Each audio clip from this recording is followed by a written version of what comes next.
The screaming started before the fireworks. That's what no one ever explains properly. Every year, on New Year's Eve, people remember the colors in the sky, the champagne, the noise, but they never talk about the sounds beneath it all. The sounds that get swallowed by celebration. In 2016, on the outskirts of Manchester, a quiet cul-de-sac prepared for midnight like any other street. Fairy lights blinked behind frosted windows. Laughter leaked through brick walls. Somewhere, a radio counted down to 12. At number 23, a woman named Claire Whitmore stood alone in her kitchen, staring at her phone. She hadn't planned to spend New Year's Eve like this. Her husband, Mark, had gone ahead to a party at a friend's house, promising to come back for midnight. Claire had claimed a headache, a lie really. She just wanted quiet. A new year without pretending things were fine. At 11:41 p.m., her phone buzzed. Unknown number. She ignored it. It buzzed again. Then again. On the fourth call, she answered. Hello. Breathing. Slow. Vet. She frowned. Mark. The line crackled. Then a whisper. Don't let it reach 0. Claire laughed nervously. Sorry, wrong number. She hung up. The phone rang immediately. Same number. Annoyed now, she answered again. Look, you've got. I can hear the countdown already, the voice said. Male. Calm. Too calm. You shouldn't be alone tonight. Her stomach tightened. Who is this? A pause. Then, you left the back door unlocked. Claire's breath caught. She turned slowly toward the dark hallway leading to the kitchen door. I'm calling the police, she said. Another pause. I wouldn't, the voice replied. They're busy tonight. She slammed the phone down, hand shaking, and locked the back door. Double-checked the front. Windows. All secure. At 11:52, the phone rang again. This time, she didn't answer. Instead, she texted Mark. Where are you? Come home now. No reply. At 11:57, the power flickered. The lights dimmed, then steadied. Her phone buzzed with a voicemail notification. Hands trembling, she pressed play. The voice was closer now. No distortion. No crackle. I'm in your house. Claire screamed. She ran upstairs, locked herself in the bedroom, barricaded the door with a chair. Outside, fireworks began early, pops and cracks masking everything. Her phone rang. She answered without thinking. I can hear you breathing, the voice said. So can they. They? She sobbed. The sound of footsteps rose from downstairs. Heavy. Unhurried. The countdown started on the TV downstairs. 10, 9, 8. Claire pressed herself into the corner, clutching the phone. Please, she whispered. 7, 6. They don't like noise, the voice said. But tonight, nobody hears screams. A hand slammed against the bedroom door. 5, 4. The door handle rattled. 3, 2. The phone slipped from her hand. 1. Fireworks exploded across the sky, and Claire Whitmore's scream was lost forever in the celebration. Her body was found 2 days later. Police never identified the caller. But every New Year's Eve since, phone records show one outgoing call from Claire's number, at exactly 11:41 p.m. to an unknown line. No trains were scheduled after midnight. That's what the sign said. So when a train arrived at 12:01 a.m., everyone on the platform knew something was wrong. In 2012, London's Underground ran reduced service on New Year's Eve. Celebrations meant delays, crowds, and chaos. By 11:30, most commuters had gone home, or to parties. Except for 4 people standing on Platform 9 at an almost empty station. Daniel Hargreaves checked his watch. 11:58. He hated New Year's Eve. The forced joy. The pressure to care about an arbitrary second. He just wanted to get home. A woman stood at the far end of the platform, crying quietly. A drunk man leaned against a pillar, humming. And a teenager scrolled his phone, earphones in. The countdown echoed faintly from above ground. 10, 9. Daniel noticed something strange then. The digital board flickered. All scheduled trains vanished. Replaced by a single line. Special service, arriving 001. That's not right, Daniel muttered. 321. Cheers erupted above. At exactly 12:01, a cold wind rushed through the tunnel. Lights dimmed. And a train emerged. It was old. Pre-war old. Wooden interiors. No destination displayed. The doors slid open with a scream of metal. No driver. The crying woman looked up. Is this normal? The drunk man laughed. Free ride, love. He staggered on. The teenager followed, filming. Against his better judgment, Daniel stepped inside. The doors closed. Instant silence. No movement. No acceleration. Then the lights flickered, and the windows went black. A voice crackled through unseen speakers. Welcome aboard. The train jolted forward. The crying woman screamed as the drunk man collapsed, clutching his chest. The teenager's phone went dead. Daniel felt pressure in his ears, like sinking underwater. The voice spoke again. This service only runs once a year, carrying those who should not have survived. What does that mean? Daniel shouted. The lights snapped on. The carriage was full now. Dozens of people stood shoulder to shoulder. All pale. All silent. All staring. The crying woman whimpered. They're burned. And stabbed. And broken. Daniel realized then, every face bore the mark of a death. The train slowed. This is your stop, the voice said, directly into Daniel's head. The doors opened. He stumbled onto an empty platform. The train vanished. Morning came. Police found Daniel at 9 a.m., sitting alone on platform 9, unable to speak. The station CCTV shows him stepping onto the train.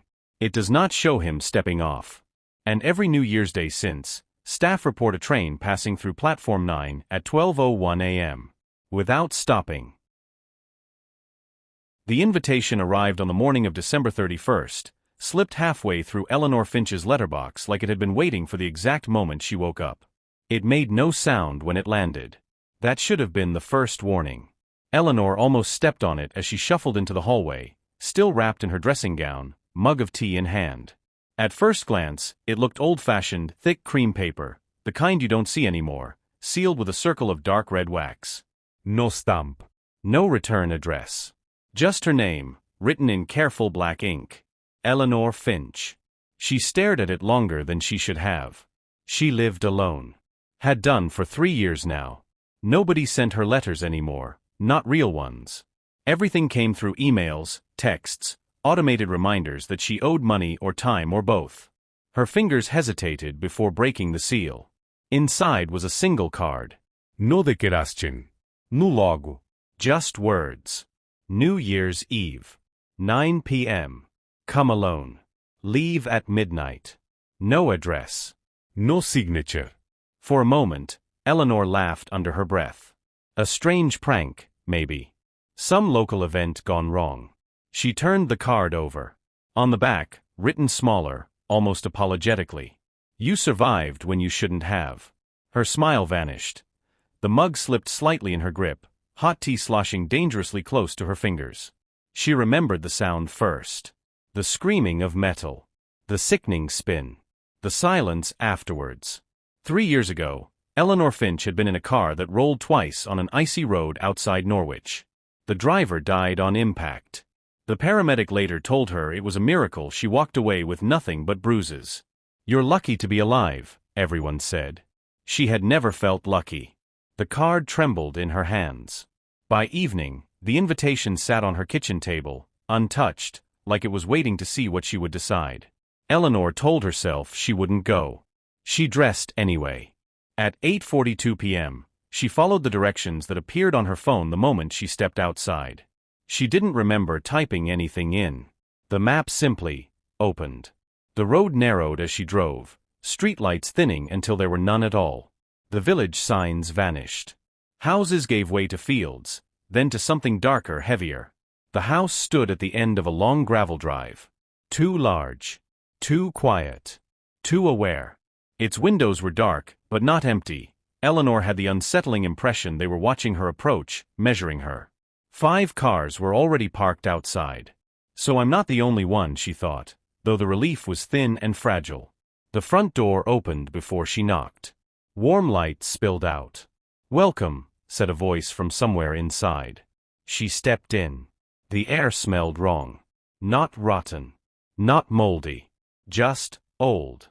As if time itself had been left standing here for decades, thick and unmoving. 5 other guests stood in the living room, each spaced awkwardly apart like strangers on a train platform. No one smiled.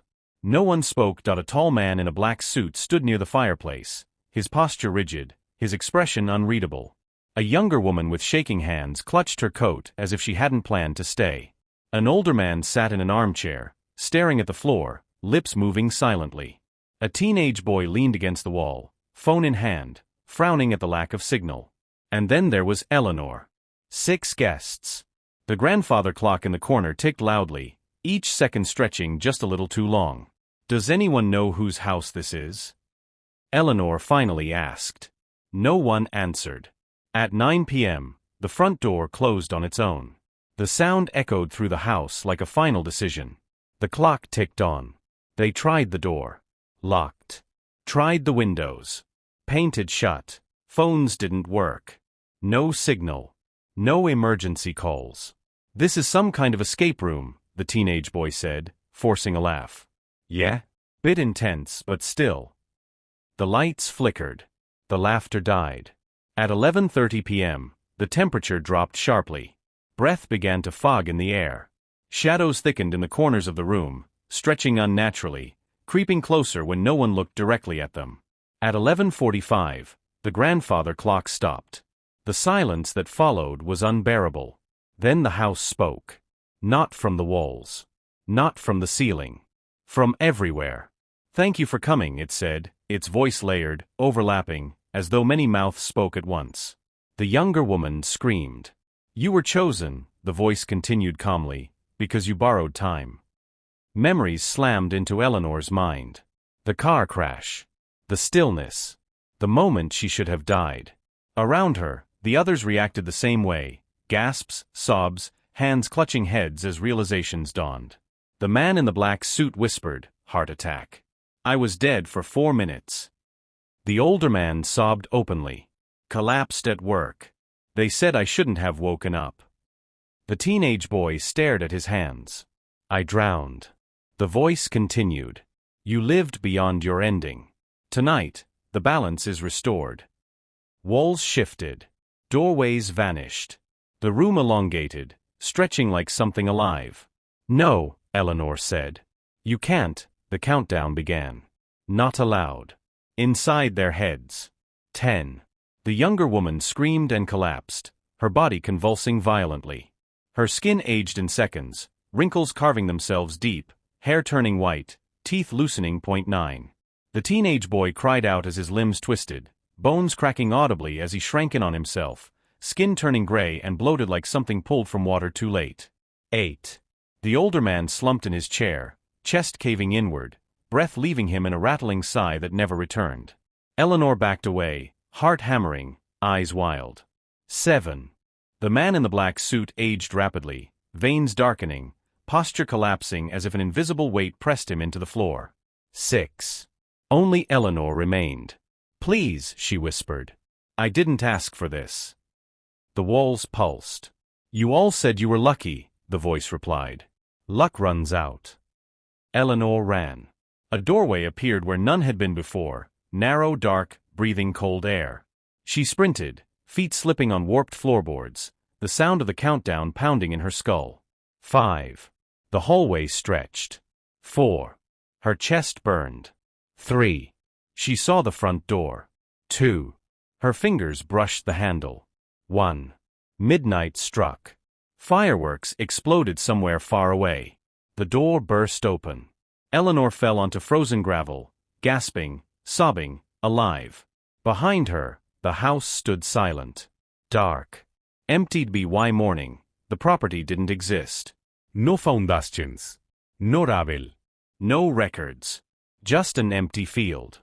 Police found Eleanor wandering the road, barefoot, incoherent. Her statement made no sense. No missing persons matched the descriptions she gave. The others were never found. Every year since, invitations appear across Norfolk. Same paper. Same ink. Same words. Come alone. Leave at midnight. And every New Year's morning, someone is reported missing. Because the house always welcomes the new year. And it never forgets who owes it time.